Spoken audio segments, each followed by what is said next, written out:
A call came in from an unknown number. Who could it be? Hello? Hello? This is James, your son. It's fine that you divorced my dad, but it's a problem if you don't fulfill your responsibilities as a mother. I mean, I'm already a high school student. Can't you stop involving me in the mess between you two? What? What are you talking about, and why are you calling me? I was just about to say that when James raised his voice. I'm telling you to pay my child support and tuition fee. The root cause of all this is your infidelity. And now you're trying to take money from my dad? You've got some nerve.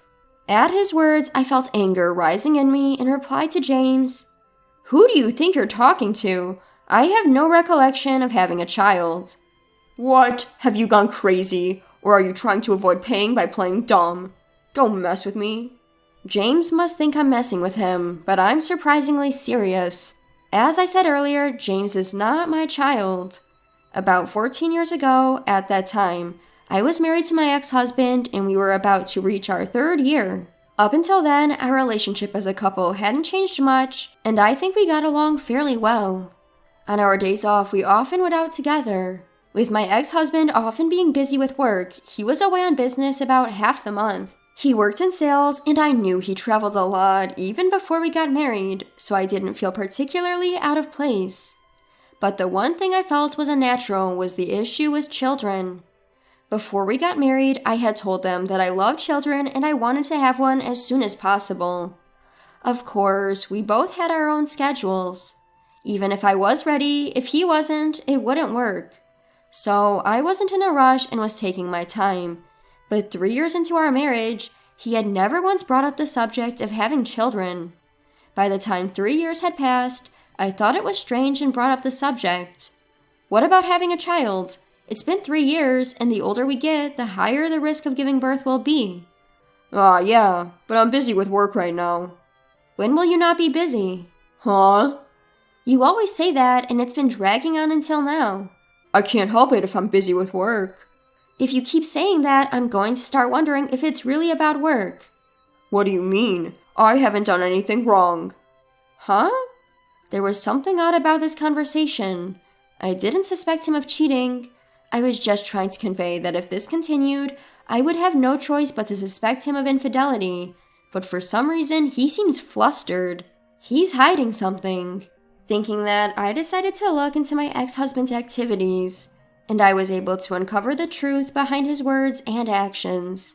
His attitude when I confronted him that time, and what he was really doing when he said he was on a business trip. It was too mild to be called an affair. Turns out he was leading a double life.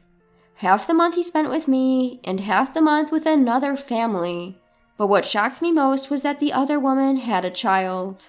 That child was James, who had called me earlier. James was 2 years old at the time, still unaware of the world around him. Should I call this a blessing in disguise? Either way, someone will certainly get hurt. So I decided to speak to the other woman in the following days. Perhaps she had heard from my ex-husband. She seemed to recognize me right away. My first impression of her wasn't very pleasant. In a tense atmosphere, I quickly got to the point. I spoke about everything that bothered me, such as whether it was okay for my ex-husband to be leading a double life and who was the child's parent. But the woman began to respond nonchalantly, without changing her complexion or showing any guilt. She firmly stated that she was the mother of James. My ex-husband seemed to be hiding it, but she didn't hesitate to answer, which made me feel a bit overpowered. Finally, I asked her what she planned to do in the future. I won't do anything. I have no intention of quitting my current lifestyle, and I'm fine with it. However, I don't think he intends to have any more children. Why is that? When I reported that I was pregnant with James, he didn't seem very happy. When I asked, he said it was not the right time to have a child. So I think I just happened to get pregnant. Otherwise, I don't think he would have any children. But he told me he loves children. Does this mean he didn't want to have children with you? Then she smiled a little and said, Isn't it strange? Why did I, who didn't want children that much, give birth, while you, who want children, didn't even get pregnant? Can you really say that he loves children? Well, I'm sure when he said he loves children, it wasn't a lie, right? Maybe he thought that if he agreed with you about loving children, it would make him more attractive. Maybe he just used it as an excuse to flirt with you. No way. I really wanted to argue back, but I couldn't. Somehow, I felt like my conviction had been shaken. Besides, it seemed that my ex-husband was actually considering the child's situation, which didn't appear to be the case before. Considering all this, I began to think that what the mistress was saying might be true. Seeing the woman's confident expression, I couldn't help but feel miserable. A few days later, I filed a divorce petition to the court and conveyed my intention to demand a division of property. He probably heard about me from the mistress. My husband accepted everything without asking me any questions, including our divorce and my claim. In the end, I wondered why this man had married me. That was the only thing I was curious about till the very end. On the day I packed up and left our home, I asked my ex-husband why he married me. I'm not sure. I don't really understand it myself. Oh, I wonder why we got married. We got married without knowing why. We should have never got married in the first place. You're absolutely right. If that had been the case, you wouldn't have a divorce on your record. But there's no helping it. You chose to marry me because you loved me, didn't you, Susan? So, we just made a wrong choice in life. Let's lead a better life from now on. Thank you for everything. Thank you too. I'll pray not to choose someone like you in the next life. And so we got divorced. I became single, and seeking a fresh start, I changed jobs and moved out of my home state. Engaging with everything with a brand new mindset was, I believe, a particularly good experience for me. Once in a while, I would receive administrative messages from my ex-husband, but we never shared updates about our lives. I suppose we weren't interested. He had his life, and I had my new one beginning. However, after about 10 years of no contact, I received an unexpected call from James. I wondered what it could be about, but never expected him to demand for child support and school fees. James is the child born out of an affair between my ex-husband and another woman. Obviously, I have no obligation to pay. I tried to explain this, but James wouldn't listen at all. Don't you feel ashamed as a mother? If so, you shouldn't have had a kid. Hearing such words repeatedly was irritating. However, if I showed my anger, he would probably refuse to listen to me even more. So I waited for him to calm down a little. After a few minutes, I was finally able to start speaking. Can I say something? First of all, I want to check a few things. How did you get my number to call? Obviously from Dad. Our family has been struggling financially lately. I thought it was strange. Finally, we couldn't afford school fees and such. Thanks to that, I had to start working part-time. Dad told me everything was your fault. That's why he told me about you. You cheated and abandoned me and Dad. You promised to pay but didn't. Until now, I didn't know much about your divorce, but now I understand. You are the one at fault. I see. Now I understand why he is so angry. If this was the truth, of course a child would be angry. However, my ex-husband had lied to James and incited him. Hearing this made my blood boil. It's quite a bother to deal with this after divorce, but I do feel sorry for James, who has been deceived. He may be a stranger to me, but I couldn't just ignore him. Since then, I have remarried and have a child with my current husband. So, as a parent, I thought I should do the minimum for him. I decided to start by telling him the truth. He is 16, old enough for an adult conversation. James, everything I'm about to tell you is the truth. If you want proof, I can even provide a DNA test. Will you listen to me? Uh-huh. I told James that he and I were not parent and child, and that I had divorced his father more than 10 years ago. At first, he refused to believe, but as I continued to reveal the facts, he gradually began to show signs of disturbance. If what you're saying is true, then why did Dad make me call you? James, you mentioned earlier that you've started working part-time. What do you do with the money you earn? Dad keeps it. High school isn't mandatory, so I thought I'd help out if my parents were struggling. Besides, I don't really need a lot of money. You really are a good kid. But haven't you ever wondered? If there's that money, why can't they pay for your school fees? Well, even the cell phone bill is often late. I figure Dad doesn't have any money. Is your dad working? He's working. He goes to the office. I see. I have a bad feeling. Could it be that my ex-husband is dipping into James's money? With that thought, I decided to investigate my ex-husband. James, can you give me about 3 weeks? Huh? Oh, sure, that's fine. And keep the contents from our call today a secret for your dad, okay? Got it.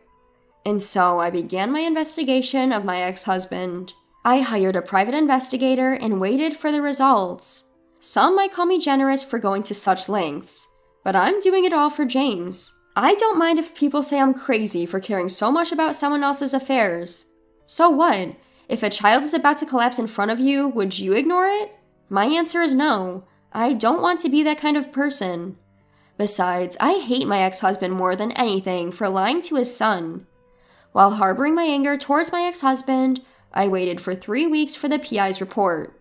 The results came in. The contents left me in shock. At the same time, anger surged within me.